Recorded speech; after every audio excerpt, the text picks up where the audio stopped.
5 strangers become trapped inside an elevator, without realizing one of them is the devil in disguise. The scene then shifts to a detective named Bowden having breakfast with his friend.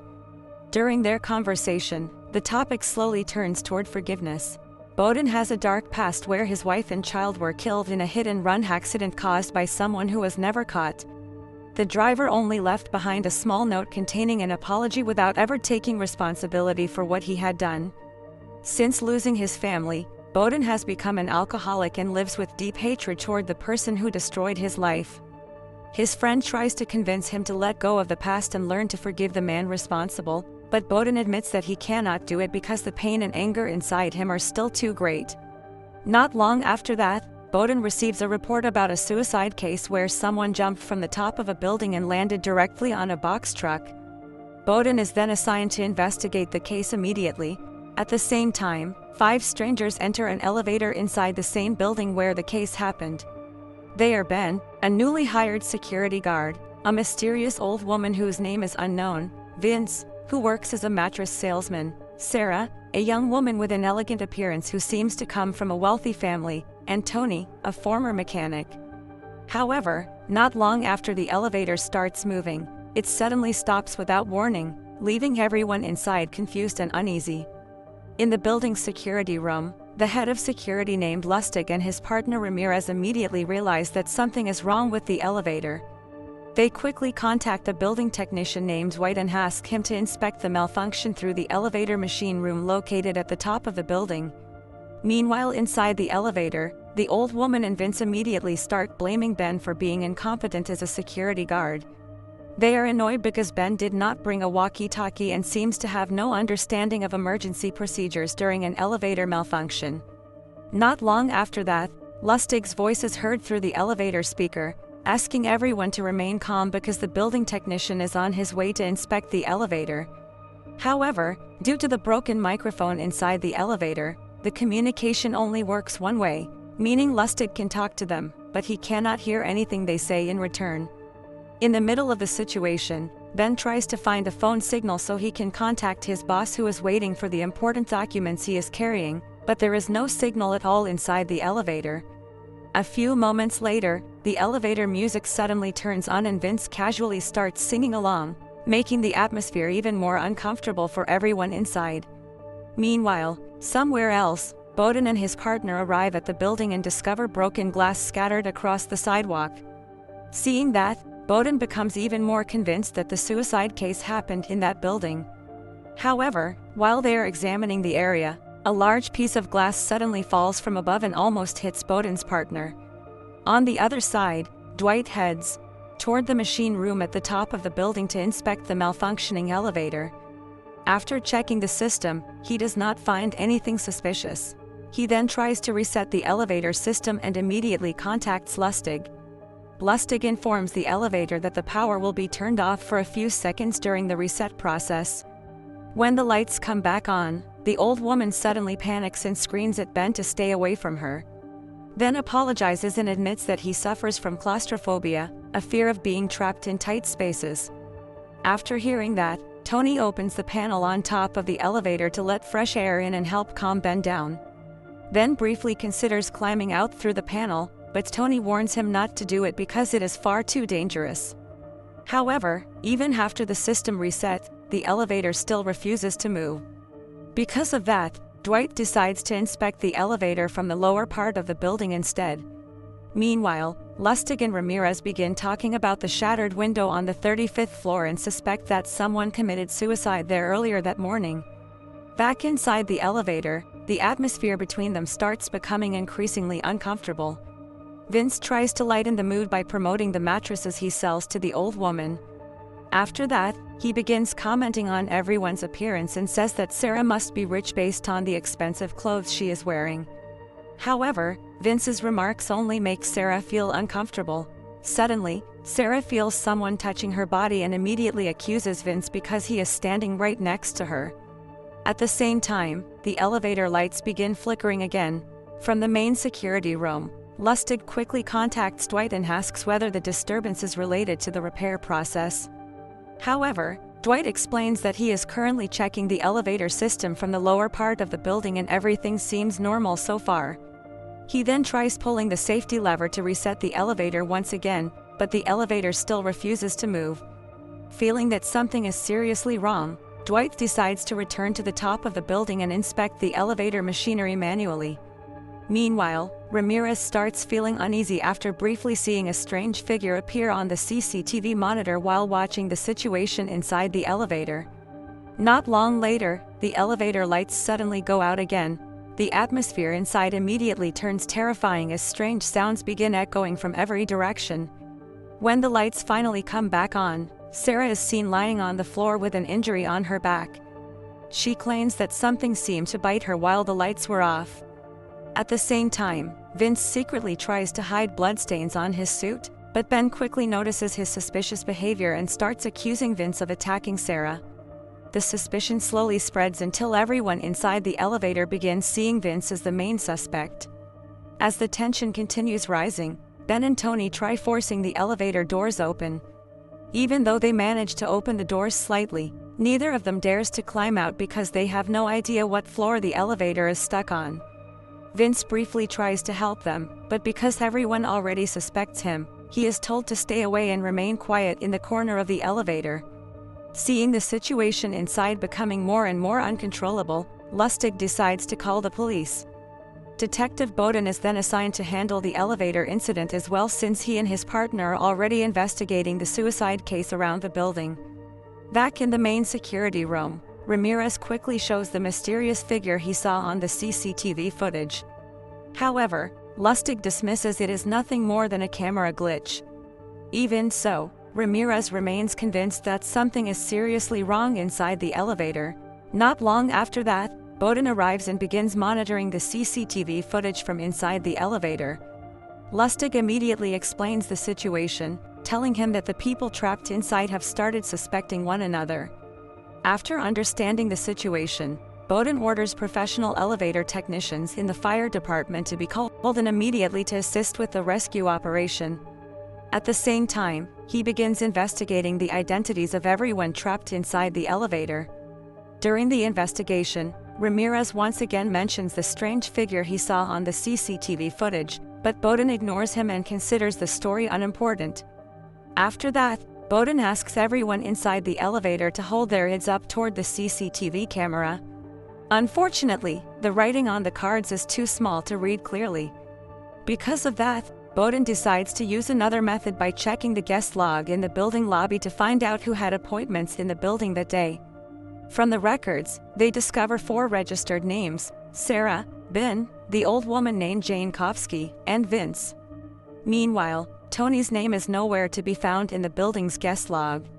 Meanwhile, inside the elevator, the lights begin flickering abnormally once again.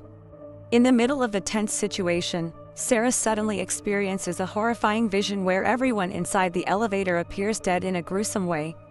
A few seconds later, the elevator lights go out completely, followed by the sound of shattering glass and strange noises coming from the darkness. When the lights finally come back on, Vince is seen dead with a shard of glass lodged deep into his neck. After realizing that someone has been killed, Ramirez quickly calls Bowden and Lustig. Understanding that the situation has now turned into a murder case, Bowden immediately requests additional support to handle the incident. Amid the growing panic, Ramirez begins telling the story about the devil his mother used to talk about. According to the legend, events like this begin with a suicide, followed by chaos and death whenever the devil is near humans. The devil is believed to take the form of a human in order to punish sinful people before taking their souls, and this moment is known as the devil's meeting. Because of that, Ramirez becomes convinced that one of the 5 people inside the elevator is actually the devil in disguise. However, Bowden and the others pay little attention to the story and continue trying to find a logical explanation for everything happening. Based on their early investigation, suspicion slowly starts falling on Ben after they discover that he was involved in a violent assault case in the past. On the other side, the situation inside the elevator becomes even more chaotic as everyone starts suspecting each other of being the killer, especially after the horrifying death that just happened. Not long later, the fire department finally arrives at the building to assist with the rescue operation. However, professional technicians from the elevator company cannot be called because the company has already gone bankrupt. From the main security room, Detective Bowden informs the people inside the elevator that the situation has officially become a murder case.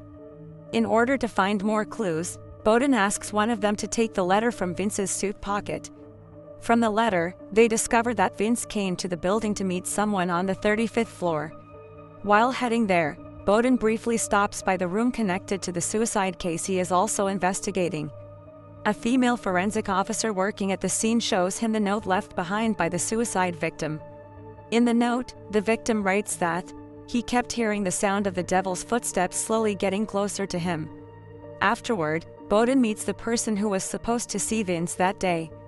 From the conversation, it is revealed that Vince was actually a professional con artist who had many enemies and often caused trouble for other people. After learning this, Bowden starts requesting a list of Vince's past victims because he believes one of them may have held a grudge against him. Meanwhile, the fire department continues trying to force the elevator doors open from the outside, but their efforts still fail. Inside the elevator, Tony attempts to find an escape route through the top panel, but Ben immediately pulls him back down after assuming Tony is trying to abandon everyone and escape alone. With trust completely gone between them, the atmosphere inside the elevator becomes even more tense. At the same time, Bowden starts suspecting that one of the people inside the elevator is using a fake identity. According to him, if there really is a killer inside, that person would never leave their identity so easily. Not long after that, Ramirez once again shows the mysterious figure that briefly appeared on the CCTV footage, a sight that further strengthens his theory about the devil's kneading. In response, Bowden shows the apology note that was left behind by the hit-and-run driver who killed his wife and child years ago. To Bowden, the note is proof that humans are capable of committing terrible acts even without the influence of the devil.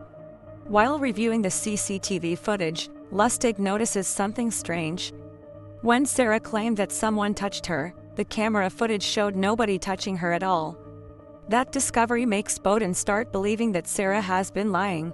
On the other side, Dwight is trying to climb down using the elevator cables to repair the system directly. However, just as he is about to answer his walkie-talkie, a flock of birds suddenly appears out of nowhere. The birds startle Dwight and cause him to lose his balance, damaging his safety harness before he eventually falls to his death. At the same moment, the people inside the elevator hear a loud crashing sound from above.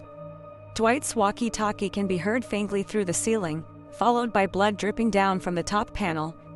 They quickly realize that Dwight has fallen and died right on top of the elevator. In a panic, they try opening the upper panel to help him, but all of their efforts fail. Afterward, Bowden immediately heads to the top of the building and discovers Dwight's body. He then orders the fire department to break through the wall in order to rescue the people trapped inside the elevator. Not long later, Bowden reviews more CCTV footage showing everyone's activities before entering the elevator. From the recordings, it is revealed that the old woman named Jane Kofsky had stolen someone's wallet earlier. Bowden also notices Tony entering the building with a red bag, but strangely, the bag is nowhere to be seen once he is inside the elevator.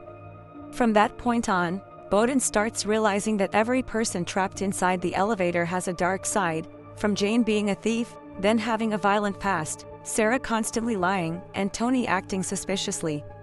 Meanwhile, inside the elevator, the lights begin flickering once again before suddenly going out completely.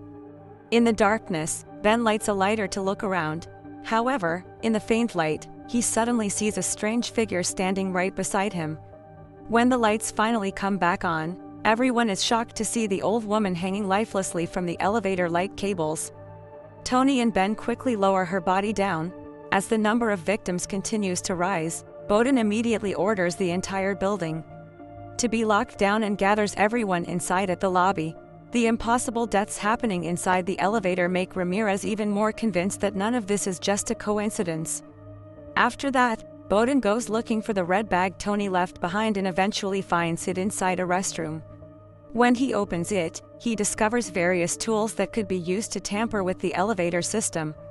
From that moment on, Bowden begins suspecting Tony even more, especially because Tony's name was never listed in the building's guest log.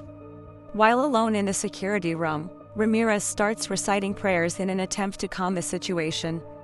However, the sound of his prayers only makes the people inside the elevator even more emotional, causing another huge argument to break out. Sarah and Ben begin teaming up against Tony because they believe he is the most suspicious person there. Sarah even hysterically screams and tells Ben to kill Tony. Not long later, Bowden returns to the security room and immediately stops the chaos. He orders everyone inside the elevator to stand far apart while facing the walls with their hands pressed against them. Even so, the three of them continue arguing with each other. As the case starts feeling more and more impossible to explain logically, Bowden finally asks Ramirez how the story about the devil ends. Ramirez then explains that in the end, everyone dies. Not long later, Bowden's partner discovers that Sarah has a criminal record for seducing married men and blackmailing them for money. However, after marrying a wealthy man herself, Sarah planned to divorce him and take all of his fortune. It turns out that she came to the building to meet with her lawyer. After speaking with the lawyer, Bowden starts suspecting Sarah's husband because he most likely knew about her plan to take his wealth. However, when Bowden tries contacting him, the man cannot be reached at all. Meanwhile, Lustig is in the basement helping with the rescue operation by shutting off the water supply so the firefighters can break through the wall leading to the elevator without causing a short circuit. But while moving a cable submerged in water, he is suddenly electrocuted. Using the last of his strength, Lustig manages to walk back to the lobby before collapsing and dying, causing everyone there to as the situation becomes even more chaotic. After gathering more information, Bowden and his partner begin suspecting that Sarah's husband is involved in everything because he owns Caraway, the building's security company that has access to all the systems inside the building. They also become convinced that Ben is the main killer inside the elevator and that the previous victims were only distractions. Their suspicion grows even stronger because Ben is a newly hired security guard working for Sarah's husband's company and may have been recruited to kill Sarah. However, before they can find any definite answers, the elevator lights suddenly go out once again. The atmosphere inside immediately turns silent and terrifying. When the lights come back on, Ben is found dead with his neck horribly broken. Now only Sarah and Tony remain inside the elevator. Terrified, they quickly grab broken pieces of glass to defend themselves because they believe the killer could attack at any moment. As Bowden starts losing hope, he asks Ramirez once again how to stop all of this terror. Ramirez says that the only possible way to stop the devil may be by confessing the sins and secrets they have been hiding all this time. After hearing that, Bowden tries calming Sarah and Tony by sharing his own painful past, including the time he nearly committed suicide after losing his family.